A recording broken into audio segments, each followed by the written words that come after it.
Okay, so the reason why I say the stuff I do about leaving and then later on that night making another video is because when I first wake up, my brain goes into overthinking overdrive.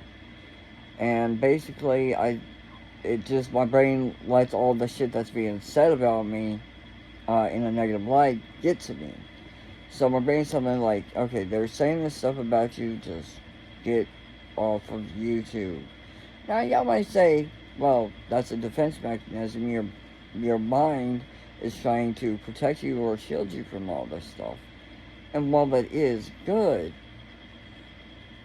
it's not good in the sense that I'm also shutting people out that truly, genuinely care about me, like Motor, Alex, Crystal.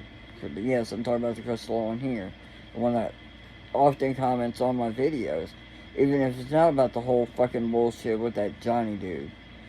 Um, but it's just like I'm pushing away people at the same time, which will make them get tired of it after a while, and it's not good. And then the overthinking causes my depression to kick in, plus my anxiety, which is also not good because I already have a naturally high heart rate.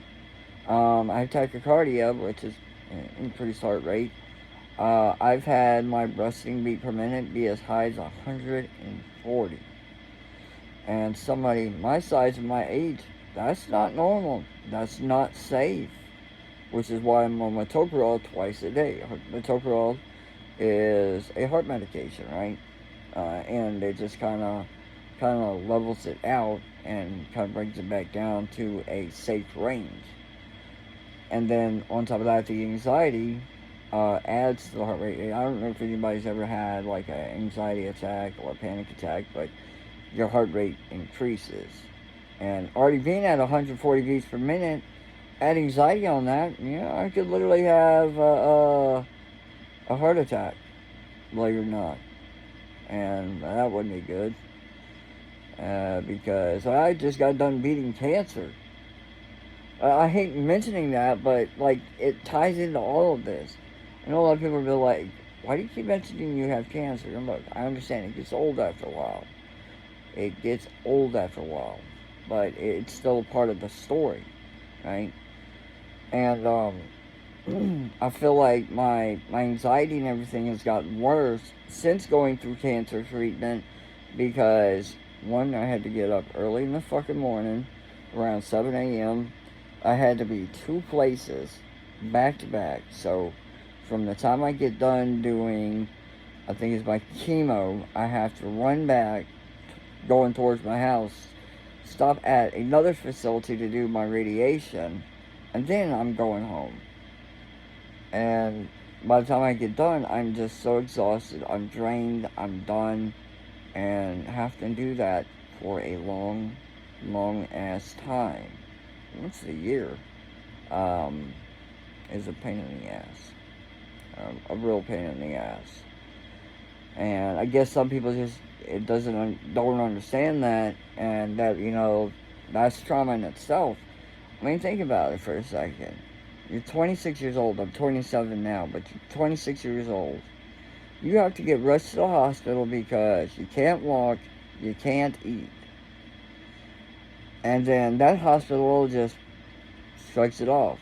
So you go to a hospital the next day in another area, and then they run tests and do a scan. I think it was a CT scan, and then they tell you, we don't want to alarm you, but we notice a mass on the back of your throat leading up into your sinuses.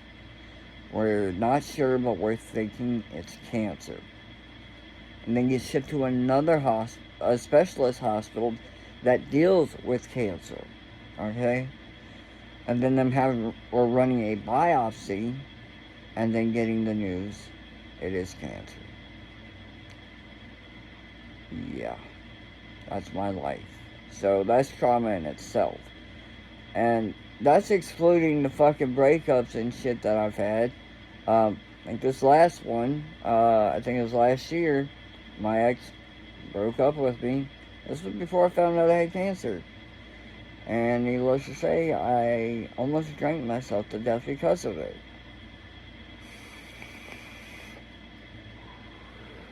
it sucks, honestly, and people don't seem to understand that. Like, obviously, I know Crystal, Gaming, on them understand that because a lot of those people have anxiety and stuff too, and a lot of them just they tend to want to take a break. And like I told Chris today, I said, "Look, I'm probably going to get off of here. I don't know when I'm going to be back." She's like, "Honestly, I'm feeling the same." And she keeps telling me like, "Hey, you can talk to me, like, tell me what's going on." And I keep telling her like, "Thank you, but I don't want to drag you down with my depression. Like, I don't want my depression to make you depressed or upset or something." So that's essentially what it boils down to.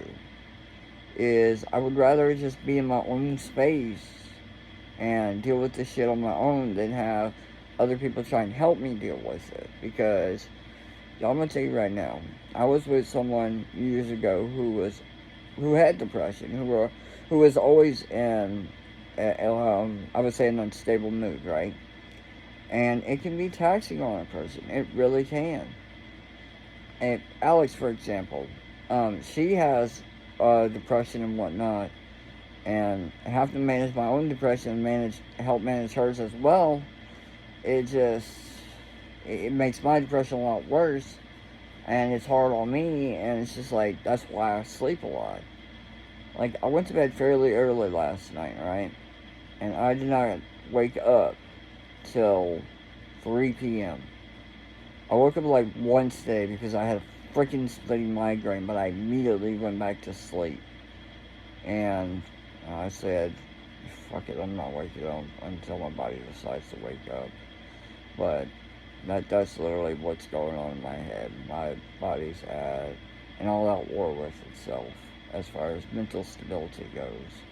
And I do hope you guys completely understand that I'm not saying all this shit to draw people to my channel or to gain sympathy or anything. I literally, my brain and my body doesn't know what to do at this point.